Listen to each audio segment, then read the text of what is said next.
Hey everyone, Shane Cass here with Stanton Residential and Keller Williams. Today I want to talk a little bit about the 21st Century Road to Housing Act. This is a bipartisan bill that just became law this past week that Congress has been working on for quite some time. It's a bill that's meant to kind of ease housing restrictions and building restrictions and try to create more inventory, which is one of our biggest problems in the housing market is lack of supply. I'm going to walk you through some of the key points of it. There's a lot more to this, so if you have any questions about it, feel free to just jump in the comments or shoot me an email at some point, and I'd be happy to kind of talk you through it. So one of the biggest things, making one of the biggest things this bill did was to put restrictions on corporations buying houses. So a corporation can't come in and just buy all the local inventory anymore.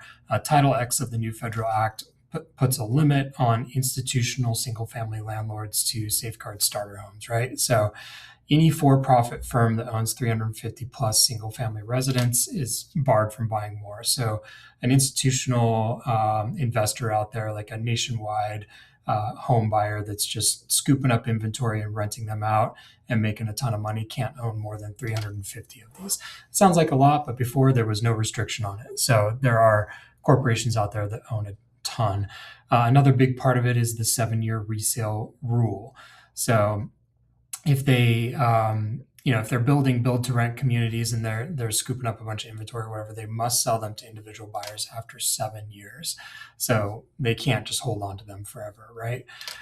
Strict fines, violations trigger severe penalties up to $1 million or 3 times the purchase price if people are caught trying to work around this. So the impact here in Central Oregon, basically, this just protects starter homes in the long run. I don't think you'll see any big changes right away, but over time, investors aren't, they're going to have to release some of their inventory and they won't be able to buy up anymore.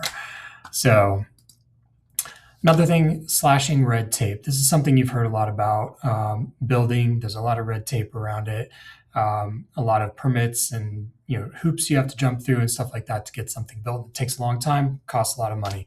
So one of the things this bill is trying to do is to kind of get rid of that regulatory red tape, to slash it and make it easier to build, essentially. So basically, small scale housing projects under 15 units are going to have a much easier time building. There's going to be a lot more pre-approved blueprints. We've already seen this in Bend, where the city has pre-approved blueprints for ADUs to be built on your property, and they've got like 4 of them. So basically, what that means here in Bend for that specific program is if you use one of their pre-approved blueprints, you don't have to go through the same permitting process, and it doesn't cost as much. You don't have to hire an architect, all these different things. It costs you less money and it's easier for you to do. So what you're seeing here from this federal bill is there's going to be more things like that on a national level, kind of making it easier for people to build houses. Zoning modernization, this is a big one too, rewarding local communities with more, bonus grants, more money for meeting and exceeding housing growth indexes. So incentivizing local communities to build more inventory, essentially. So here, maybe kind of challenging. Bend and Redmond, we can't easily sprawl out due to our urban growth boundaries, but with these incentives, I believe cities will, like Central Oregon cities too, might expand their urban growth boundary and be more incentivized to build more affordable housing throughout the area. Factory and ADU reforms.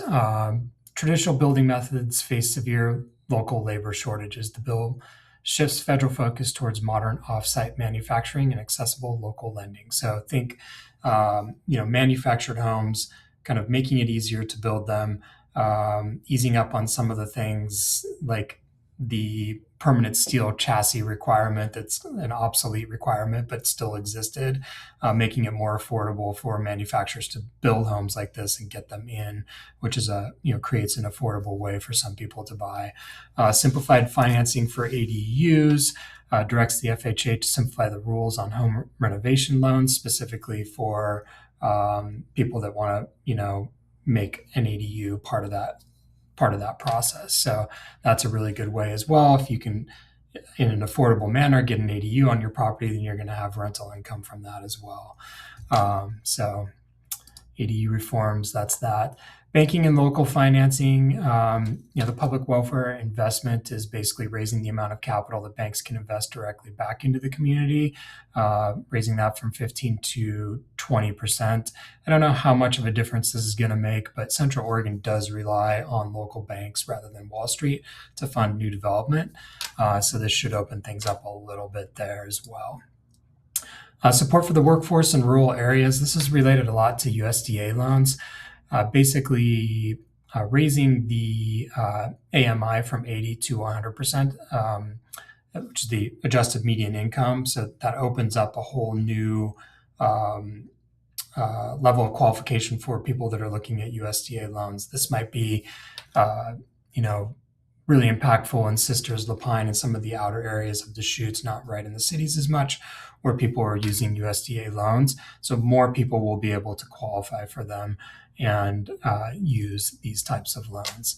So those are the main points. Like I was saying, there's a lot more to this. If you want to dig into it a little bit more, jump in the comments, subscribe for more content like this. I'm going to be posting weekly videos. Happy to dig into this a little bit more with you. My number is 503-810-2723. Hope to talk to you soon, and thanks for watching.